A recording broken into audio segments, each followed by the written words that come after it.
People don't trust what a speaker says just because they're polished. They trust them because they project confidence.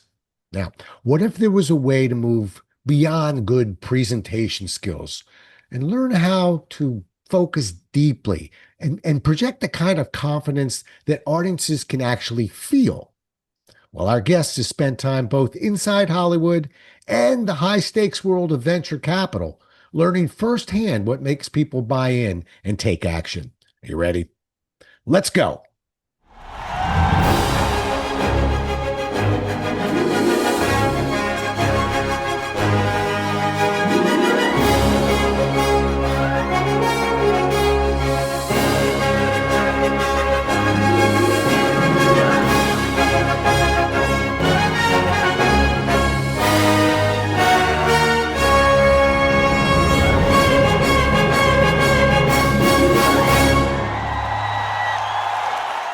Today's guest, Steven Puri, is one of the few people on earth who's been a senior executive at 2 motion picture studios and also raised over $20 million in venture capital. He's produced the digital effects for Independence Day, which won the Oscar for visual effects. And in addition to his film work, he founded 3 startups, 1 successful exit and 2 failures. He lectures now on the lessons in sustainable high performance, and he learned this alongside some of the world's most productive people. I'm happy to have him on the show. Welcome to the show, Steven. It's great to be here. I hope this is one of the episodes you point people to, and you're like, this is why I do this. Well, we'll check in 30 minutes. I'll let you know. Exactly. Let's set the bar high. Yeah, all right. I'm ready for you. Look, with you, I like, can't wait to see where this goes. Yeah, let's roll. I want to start with a word that I used in that opening, which is polish. Why do some speakers sound polished? Because, as a professional speaker, I don't mind somebody saying you look polished, but still fail to move an audience emotionally or intellectually for that matter. Well, let me back up and say this. I am very happy to be here because having listened to your pod, and you have people who have covered so many aspects of, the storytelling of this, the enunciation of that. The thing that I really wanted to bring when you and I were speaking is there are things that you realize when you go deep. You find fundamental truths about yourself, about your audience, about your topic, your subject, and people can feel that. When you're phoning it in, when you're delivering something you've delivered too many times, or you haven't found something new and interesting about it, audiences can sense that. And ultimately what we want is if someone is standing in front of us, especially if our company is paying them $15, $20, $30, $50,000 to talk to us for an hour, right? We want to believe that this person is incredibly present with us, aware of who we are, and brings us something exciting that they love. So I think the answer to your question is really about how do you bring out something that is magical for yourself, because then other people will find it magical. I well said. I've often thought that as corny as this sounds, all right, here we go. Want me to find another word? But it's just so simple to me that sometimes the best way to reach that emotional level, to be believed, is to tell the truth. Yeah. And although that sounds trite, Steven, point being that when you're up there giving out information for $10, $15, $20,000 for that hour, you got to tell the truth when you're up there. And the audience very can true. Feel it. I'll tell you something, this may seem a little aside, but some friends and I, we really appreciate magic. I used to live by the Magic Castle in the Hollywood Hills, right? So got the opportunity, was a member there to see the whole variety, right? Close-up magic, stage magic. I will tell you, there are some magicians who you could tell they're up and coming, and you would see them in the hallway of the Magic Castle because they hadn't gotten a room yet to do their thing. They hadn't graduated to that level. And when they showed you stuff, you could tell that it was magical for them. Like they would have a crowd of people filling the hallway because they exuded, this is amazing, right? They love doing it. I also saw David Copperfield when he was in Vegas. And I got to tell you, we probably all know David Copperfield. The point in time at which I saw him, he was phoning it in. Like my wife and I, who've seen hundreds of magic shows, we were disinterested. He was disinterested, even though he's got a ballroom in Vegas to do his thing, because he was just like, there's nothing left in this for me. I've discovered nothing new here, right? So, yeah, when you have that relationship to your subject, it's the foundation for you then going on stage and using the skills that you talk about in many episodes, Rob. Yeah. And by the way, I've been to that Magic Castle. I don't know if we talked about that Oh, when you and I were okay. in prep. You have to be invited. But so I've only been there Yes. once, but it was extraordinary. And quite frankly, I found the guys in the hallway, the up and comers. Those were my guys. You know exactly what I'm talking I know about. exactly. As a matter of fact, you're just sort of waiting there talking. All of a sudden, a guy comes up and yeah, he's doing a trick. I Right. mean, Hey, you yeah, want to you yeah, want to pull a card? And he's just the yeah, guy next to you in line. And suddenly you're entranced, right? This guy loves it. Yeah. yeah, yeah. There's Uh, that. yeah, I feel that way about comedians too. I know it's Mhm. just them working on the material, but there's my son happens to be a professional comedian, so Oh, I see wow. a lot of comedy. The Okay. ones that like to put their work on a stool next to them, stop, pause, look at it, let's try this joke. Not from me. The Yeah. ones that feel like we're just organically moving from an idea or a topic, which reminds me of another one, which, by the way, they've done probably 35 times that Right. week. But to us, it feels like they just genuinely found that thought. Yeah. That's the one that I like. Yes. I completely agree with you. You said something a moment ago, though, and I don't want to ignore it. So let's hang a little lantern on this, which is when you talked about focus, when you talked about going deep, right? This is, as you know, very close to my heart. And this is where I'm different than a lot of the great episodes you've done. And I want to make sure that your listeners, get some of the gold of like, hey, I'm having Steven on Tuesday, right? So this idea of how do we do the prep work that on stage turns into that was magnetic. I was putty in your hands. I couldn't think about anything else while you were there. It was because you had that command of the material and you'd found something in it that fascinated you, like a comedian who is genuinely into the jokes, even if they've done them the night before. You don't know that. You don't get that feeling of like, and the next thing behind this curtain, right? So the thing that I found very interesting, and this is a story from my life, is we all go through school, hopefully, college and get a good education, all that. And you have to do a lot of studying. You have to do a lot of time thinking, learning, some memorization, some synthesis. I never discovered a flow state until long after college. And when I first experienced it, one of my first thoughts was, why the hell didn't anyone tell me about this in college? Because the way in which I even presented stuff in college would have been different if I had this opportunity to understand more deeply what I was doing. And what had happened for me was I was on a flight. I was going here from Austin, where I live, to San Francisco. I was mocking some stuff up for a meeting the next day. And when we got on the flight, the captain's like, oh, sorry, Wi-Fi's out, kids. See you at SFO. About 15 minutes after he took off and I've been working, we were descending. And I was like, equipment failure. Like, we have a hydraulic problem. They're going to get us on the ground in Dallas and switch the aircraft. No, 2 hours and 40 minutes had gone by. I had no concept of it. All the things I was working on were done, and I had been lost in the work. I had truly created something that the next day I was like proud to present this. Because my idea was I want to mock up a potential feature and then present it to the team and go, if we all dig this, the designer should polish this, make it real. The engineers can take it right. So I landed and I had prepared myself for, if you've ever done this before a presentation, grab a sandwich in the lobby, go up to the hotel room, bang this out, pass out in bed, go to the meeting, right? I got in the Uber and I called a friend of mine and said, hey, do you want to have dinner? I have a free night. I feel so confident in what I created. I know this. I can present this in a way that my entire team is going to get aboard this tomorrow. And I did, right? My friend, when I described to him, like, hey, man, I had no interest in distractions. Plus, there was no Wi-Fi. So my WhatsApp wasn't blowing up. My emails weren't coming in. Like, didn't look at what YouTube videos, didn't think about social media. Just kind of got in it, lost track of time, lost track of myself in it. He's like, that's a flow state. Have you never done that before? I was like, tell me more. Hmm. And that I find very interesting in the portion of, many of your audience, like they do this professionally. There's a lot of attention to once you're on stage, here is how thou shalt present. And this is really, before you get on stage, this is the prep work that makes that more magical. And it can be done. Hey, you know what? I'm presenting on this. I know what it is. I've done it 10 times. I'm good. Or it can be like, how do I find the thing that makes this magical? How do I find the thing that gets me from a $10,000 speaker to a $50,000 speaker? So, you know what I mean? And I think that's because you put in the work. I mean, it's like Michael Jordan. It's like I threw more baskets than anyone else.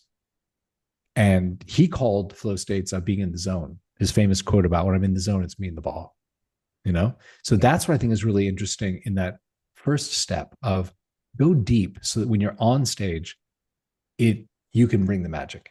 That's a long speech. Back to you. Sorry. No, it's a good speech, and I'm connecting to it, particularly in the '90s for me. I was a prolific writer in the air. I've got three. Really? Oh yeah, No Wi-Fi, no Wi-Fi on those planes, right? exactly. Not there was Yeah. nothing, and as friendly as I may appear, and I am a friendly and guy. you do. I am so not friendly on an airplane because I Right. know that this is my time to and it's not like I don't know what I'm going to write about. I'm thinking about it in the Uber or the cab. I've had it prepped the night before. I know right where I'm going, and when we get to 10,000, we hear, "Ladies and gentlemen, you can now put your boom bangs." I You're am already at it. clicking Okay. away. I have Yeah. to ask. I have to because that is you saying to me, Stephen, I know that there is an environment in which I can drop into a flow state, do great work, do it quickly, high quality later. So, question for you. In those moments, did you ever listen to music? Was there any oral environment other than just the sound of the engines? Zero music, Okay, nothing. silence. Sound of Silence, just engines. engines. And Stephen, although it's hard to Ooh, duplicate in the air, I ooh. now, it's sort of old school. When I'm writing something, I will go to my local library here, go to that research room where it's still Oh, like the with the 1980s. I mean, oh thou my shalt god, I not love talk. that. There's no music. Right? Nobody's even on Wi-Fi, nothing. And I can work and quietly, but there's no phone, no Wi-Fi, nothing. It's Okay, it's it's like a cell. you know what I love, and I'm going to. This is going to be like a 2 minute speech, but it's going to have a couple interesting little bits to it, right? Good. What I love is that you know yourself and you understand the environmental variables there. I'm going to give you a couple stories. Number one, the fact that you are like, I'm going to the library, there's exactly this thing. I'm going on a jet plane, there's exactly this environment for me. So, as many of your listeners do not know, I produced digital effects, like computer generated effects for movies for about 10 years before becoming a studio executive and then making the whole movie, right? So I was on Independence Day. I produced the digital effects for Independence Day. We won the Academy Award for the digital effects, which is awesome for all of our careers. I became close with Roland Emmerich and Dean Devlin. We ended up setting a company together. Now, when they went to write, they would have their assistant rent a villa, a vacation villa, some beautiful white marble villa in Puerto Vallarta, right? Roland told his assistant, go rent the villa. We have to go write. She came back and said, it's already rented. It was like an Airbnb before Airbnb, like someone got to it first. Roland called John Deemer, his entertainment attorney, and said, John, buy the villa. By Monday, Roland owned a $5 million villa in Puerto Vallarta. I, little kid from Vienna, Virginia, not that far from you, was like, what just happened? And I went to Dean. I was like, Dean, just help me on this one. I'm new to LA. I'm just understanding this. Like, do you just buy a $5 million villa in order to write a screenplay? And Dean said this: there's a room there where in the morning the light comes in over the pool. And in that room, Roland and I never think about cast availabilities. We never think about studio notes and budgets, what our agents are going to say. We write the movie we want to see.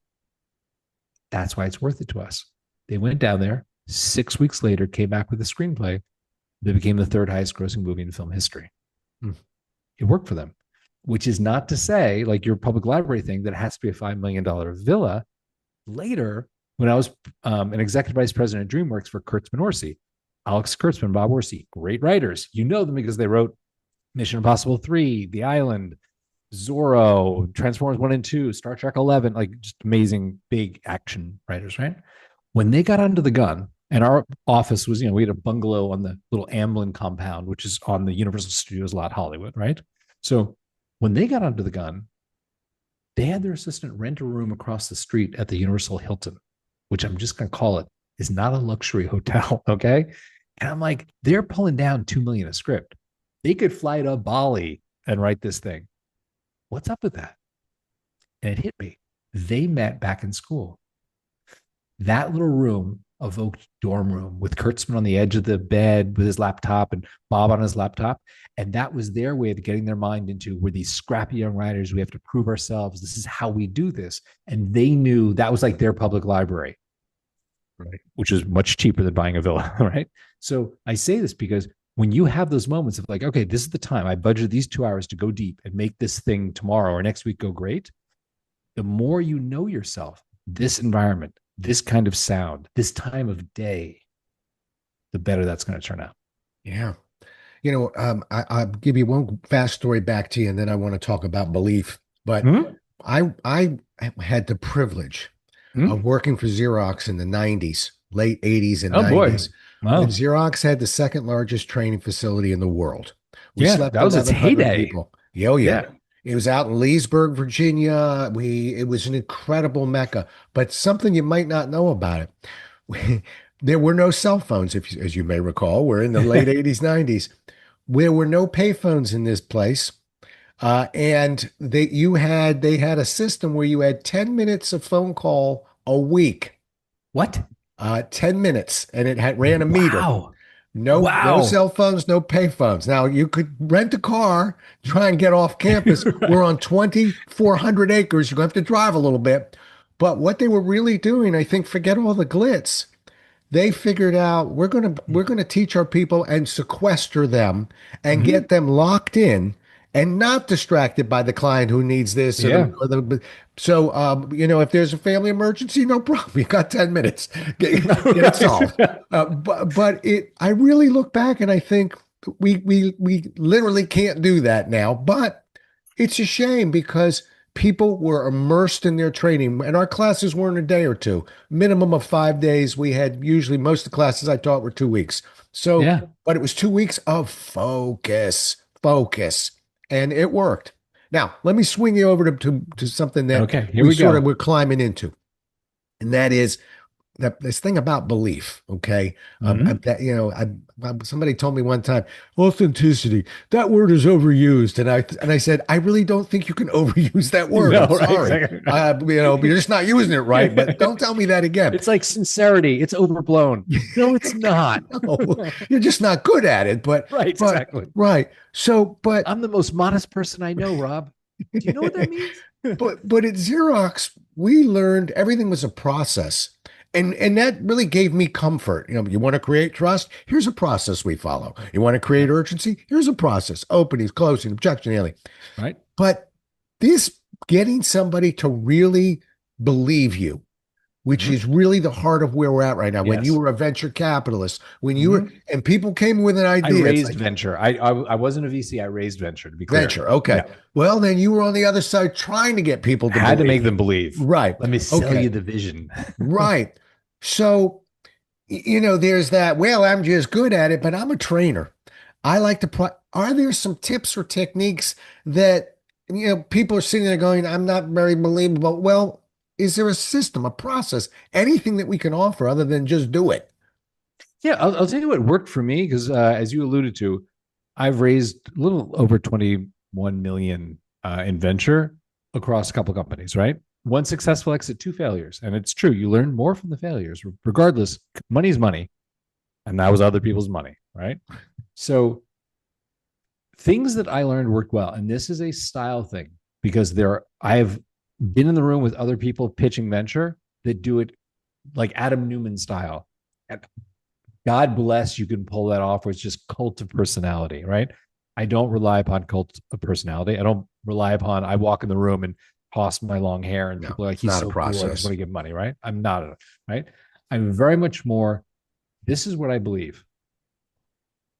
Number one, you have to have some established credibility, which can be either the person who set the meeting. Hey, you have to meet Rob. He is fantastic what he does. Da, da, da. Oh, and I trust John. So if he's giving that endorsement, when you walk in the door, you have that, right? I'm now listening and believing things you're going to say within certain bounds, right? Or it's something you bring in the room where you go, let me tell you something. This is how we learned that cold fusion happens this way.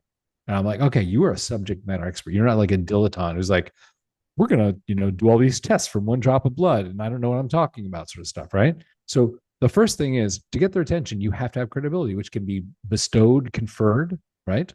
Or you can earn it in that first minute where it's like, okay, this dude, he knows what up, right? Once you do that, it is true about you are not selling them on the steak. You are selling them on the sizzle. You're going, I am going to paint for you a picture that is going to smell great, that's going to sizzle in your ears. Da, da, da. And you know your audience. Like when you walk in, that's the nice thing about being a paid speaker is you're not randomly on the subway car guessing whom you're performing comedy to, right? These are the executives of so and so, and they have these problems in the marketplace. And man, I know these three trigger words. If I go, I bet you guys are wrestling with this, you're feeling this way, and this is what your competition is doing better. They're like, yeah, that's exactly it. Can you help? You know? So when you sell them on the sizzle of like, wouldn't you like it to feel this way? Wouldn't you like your numbers to look like this? Wouldn't you like to parry the competition in this way? That's what you do. So it's like you are credible and you speak to them where they are. And then people are like, okay, cool. You did your work. Like, talk to me. All right. That's how I So, approached. That's how I raised almost all that money. okay. Well, that gets you in the door. And quite frankly, I think one of the things that I've learned in the 7 months since I've been doing this show is, and there's lots of topics, lots of people want to talk Yeah, about yeah. storytelling. But I'll Sure. tell you the hottest topic to me, I think, that I never paid attention to as much, and that is the intro, how we're introed, how Yes. we intro ourselves. And it's Correct. usually, there's two of them. There's somebody who goes, Steven, and he raised 21 million. He did this, he's that, and he walked on the moon once. Okay. And then you go up there and you've got to tell your story a little quicker and maybe with a little more pizzazz, but there's that established credibility. Yep. Um, or not. In other words, if somebody's just reading a piece of paper and see, Stephen, we got many types of trainers and speakers listening. The ones that are in-house corporate trainers, got it. The company knows them, they know them. But the pros that are traveling, we don't really know the company all that well. We can Google it, but we don't know that Right. audience. So that intro and how we intro ourselves, don't go too long. Don't sell yourself short. There's a real rhythm to it. But that's where I think we get tripped up right out of the gate. So I love what you said, establish credibility. I just want people to know that's not as easy as it sounds. You know, If it were easy, everyone would be doing it, right? I mean, there's a reason to say that. Is like if you choose to do something. What is that Kennedy line about? We choose to do these things because they are hard, right, right? right, right. It's How easy to be much, a grocery checker. yeah, Go do that if you want something easy. how much do you think of this trust comes from content versus delivery? Oh my God, almost all delivery, sadly. Good. I'm glad you said that. Yeah, no, that's true. But I'll say the first thing though is conferred credibility. Like Right, if John, who introduces me to Rob, I have great faith in, he goes, no, dude, Rob's the real deal. Like that's better than your delivery because I'm going, okay, you've known each other, you're in. right. And then it comes from, you're right. When you deliver something well, you're going to win over the guy who might know it better, but just doesn't deliver well. Right. And, I never want to be quoted on this, and I didn't just say this, but if I did We're just say recording. You this, know we're I recording. would say, did that go right? I know. This is called shtick. Stay with me, Stephen. Okay, Yeah, okay. okay. I don't have the son who's a comedian. Sorry. What shtick? Yes. Okay. Where do you think the boy got it from? Now, really, folks, So the rabbi says to the priest, right. okay. Working with people, and it's dangerous what I'm about to say, but I really think when I asked you content versus delivery, I Mhm. had my fingers crossed and they said good answer because Right. I really think delivery is can mask a lot of content issues. I don't think that's a good thing, 100%. by the way. I'm not happy I'm saying it. I'm saying if you gave me one choice, it's Mhm. and said You had to take one delivery or the or other. content, I said, give me the delivery. We'll work on the content. But I Okay. don't but when I a lot of times delivery is a hard thing to fix. Content we can fix. So it's critical. I agree with you. I'm going to tell you a somewhat unrelated but related story just because you'll appreciate this. I know you will appreciate this. So I way back when, was doing stuff. Jeffrey Katzenberg was running Disney, right? Was a production head.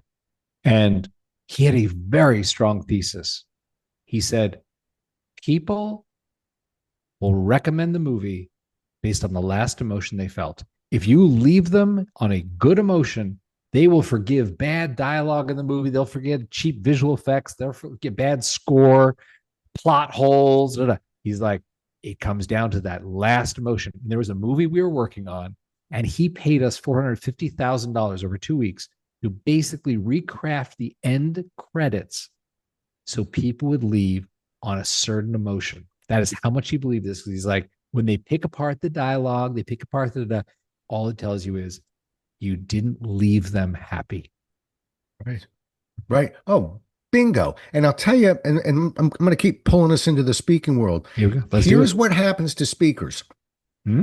First of all, I'm with you. I would say I actually heard a magician say this one time. By the way, he said, "I take my second best trick and I lead with it.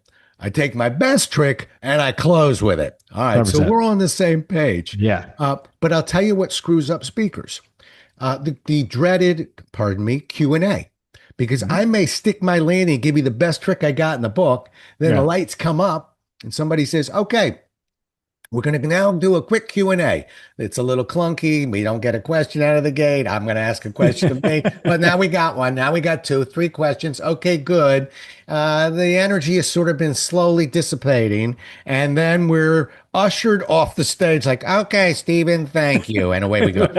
Which is why I'm always working with speakers to say, just hold on for a minute. And when they start walking towards you, say, thank you, Larry. And before I go, I'd like to leave you all with one last story, if I may, and stick that landing Boom. because it's Good. important. I love that. Take control of the ending again. Don't let it be ended for you. Yeah. Yeah, you've got to. Or else you did your best trick. It's 10 minutes later and they went, no more questions. Are you sure? Right. Okay, Hey, off could with you you get off the now. stage? Yeah, your car will be here Okay, soon. yeah, and we mumble and fumble our way down. No, I'm with you. We got to stick it. All right, coming down the home stretch with you. Yep. Hit me. But tell me some mistakes you think speakers make when they try too hard to sound like a thought leader or to sound, get that polish. Well, here's the thing is you are right that we all have to own our style. I mean, I'm sure you have, and I certainly have heard people who are the funniest ones, or just the most naturally charismatic and magnetic, or the most serious, but they could explain cold fusion to you. And I mean, like, Carl Sagan or what's his name now, Neil deGrasse Tyson, right? Where it's just like, maybe they're not that funny, I don't know, but they have that command. Know what is your strong suit and play to that suit, right? So don't try and be the charismatic one if you're fundamentally not, because I can't tell jokes. I know that. My timing is really bad, right? But I don't try to tell jokes when I'm on stage. I'll do something that implies like, hey, I have a fun personality, like I like people. Leave that to someone else. So I think people can feel that. Again, it comes down to prep work, know your shit. Like you're going to present this in a way where someone goes, dude, you missed it yesterday. You should have been there with this guy, Rob. He walked us through how to do something, right? But when you present, you're right. You have to play to this is who I am and a fun version of who you are, but not trying to be someone you're not. They can feel it. I heard authenticity is important. I don't know. Someone told me. Somebody told me it was overrated, and I punched him in the head. But that's Yeah. not. uh, well, yeah, it's. Listen, I love this topic because, I asked a while ago about a process, and I was almost smirking when I asked it because I'll tell you, we can process a lot of things. I worked years ago when I was with Xerox for months in what we called a war room. We were building a Xerox process. We processed everything. The one part we couldn't process was trust. There Mm. wasn't follow these three things in sequence, and now people will trust you. Doesn't work that way. And so I think what we're talking about when we talk about credibility is my answer would almost be do everything else properly Mm-hmm. and don't look for a process for credibility that will be established. Hopefully that Yeah, naturally accrues. Yeah. right, right. And, work out your opening, stick your landing, Yes. right? And then Second best trick, best trick. exactly. And then do everything you can to put on the greatest presentation of your life, Yeah. even if you've done it Yeah. 400 times before. That Mhm. audience wasn't there 400 times, and the polish will follow. Yeah. And let me say this because I have heard some friends are professional speakers, and I have heard sometimes that thing of like, oh God, I've got to do the thing they were hiring me to do that speech again, right? I will tell you this. Try doing that on set. Okay, this is the 30th take of this line where it's really hard, and you're talking to a camera on a set where everyone's told to be perfectly quiet. It sucks. So next time you're in a room of live people where maybe you've done it 30 times, But it's like being on a Broadway play. I know when the Lion King hits this note, everyone's going to go nuts because it's their first time seeing it and the energy of the room is great. You have a live audience, man. Make it work for you. Yeah. Because I pity you if you're actually on set doing these lines to a camera silently. That would suck. So use your audience, man. It's energy waiting to be used. Yeah, you hit on something really important. I may have been that guy you were describing, although I tried like heck not to be. But you go into your fourth decade of this, and it can get tiresome. But I will tell you, many bad things about that pandemic. One thing that it did for me was it made me appreciate an audience. Right? It re-energized me to say before I walked out there very quietly, you got to be the luckiest person in the world. You get to go do that.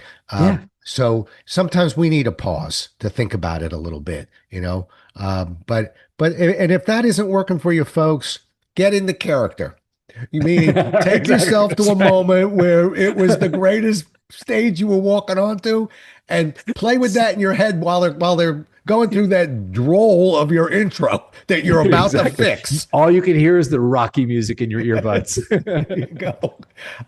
Listen, if someone's listening right now and they Mhm. want to become more influential when they speak, or at least Listen to your display that podcast. polish, yeah, They're here already. right. Tell them one thing. We hit on a bunch of things. I'll go too if you want, but give me one thing you'd like them to remember if they remember nothing else. And we want you to remember everything. But this is the trainer in me. I'll give you One something thing. new. I'll give you something we haven't Okay. talked about, but I believe very strongly, which is Good. this. And I'll tell it to you from the film point of view. If you asked me in my 20s, me and my friend group that are all young development executives scouring the world for new talent, new filmmakers, if you'd asked us, who are the ones that will be the next Spielbergs and Lucases and all that, right? We would have been wrong. Because now, like I live in Austin, and yeah, friends I knew from film come to town for the film festivals and stuff like that. The ones that come, like, hey, Steven, come to my premiere. I'm in town. They are not the ones who are on that list. You know what list they're on? They're not on the talent list. They were on the tenacious list. Mm. Absolutely. I'm going to teach my son this.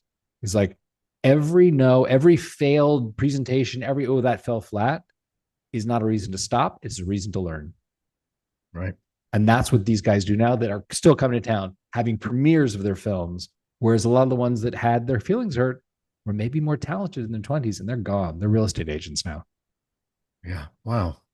That's a good one. Now you've intimidated me. You didn't see that one coming. Now I got to come up with a better one. No, hey, well, you're the guest. I'm going to let it sit with just you. But okay, that's very sweet. I just want you to look good, Steven. That's very nice. Yeah. Thanks, Steven. You made me look like a. No, I can't touch that one. I think you're absolutely right. I remember as a coach, and I coached over 50 teams.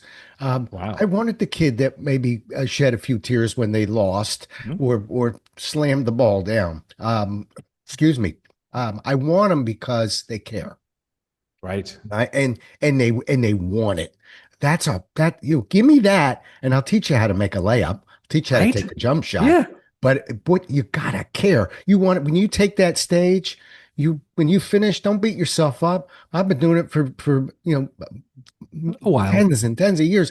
I always still to this day finish and start with what were the two best things that I just did, and followed by if I could do it again, what would be the two things I'd change in that order, Stephen. That is fantastic. I'm not beating myself up, and I don't care if it didn't go well. I showed up. I survived it. All right, now the two things are: next time I'll study the group a little more carefully. I'll walk into the correct room, whatever it is. Those speakers who are listening, I'm just again going to say something about how lucky you are. I talked about how lucky you are. You have a live audience to play off. Even if you've done that thing 10 times this week, twice on Sunday, you have a live audience, right?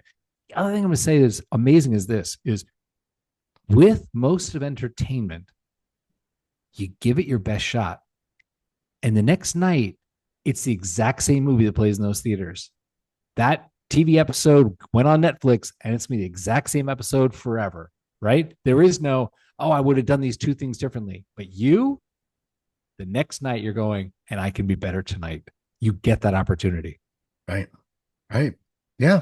And you're not a victim. Just no matter what happened, they didn't even tell me the such and such. It depends. If you bought crypto, you might be a victim. Don't know. How do people get a hold of you? I No, hide. No one can moving off the crypto. right, exactly. No one can find me. I'm in the Bahamas. The best way to reach me is really through the Flow State app, which I offer to people who want to go deep, which is at thesuka.co, THESUKHA.co. And I'm in there every day. Good. So where we have a community of people. And they can hunt you down on LinkedIn too, right? Yeah, find on LinkedIn, you email me, whatever. Just not on Instagram or TikTok or something like that. Yeah. By the way, folks, that's Steven, Steven Puri, Puri. A few different ways to spell both those names. So I want to make sure we get that out there. Look, I will tell you that I get a lot of guests, and we prep the guests and we talk. This guy. I was waiting for this guy. I was waiting for this guy. I was waiting for this guy. No, but I just felt when we had our conversation beforehand that we were going to have a good time on this show. Mm-hmm. And I can't thank you enough. I really appreciate not only your expertise, but your delivery. That's a high compliment coming from you. There you go. But no, I really appreciate it. Thanks so much for coming on. Rob, this is great. I appreciate the time we spent just batting around. Like, what would be great ideas to talk about in this? Like that attention you paid to this made me feel like this would be great. And perfect. To anyone who's still listening, thank you for sticking around. Hey, no one leaves a Jollis podcast. All right, folks, we'll do it again as well as we can next time. Until then, stay safe. Thanks so much for listening. If you enjoyed today's show, please follow, rate, and review on Apple, Spotify, or wherever you listen. For more resources and to connect with Rob, visit thepresentationwhisperer.com.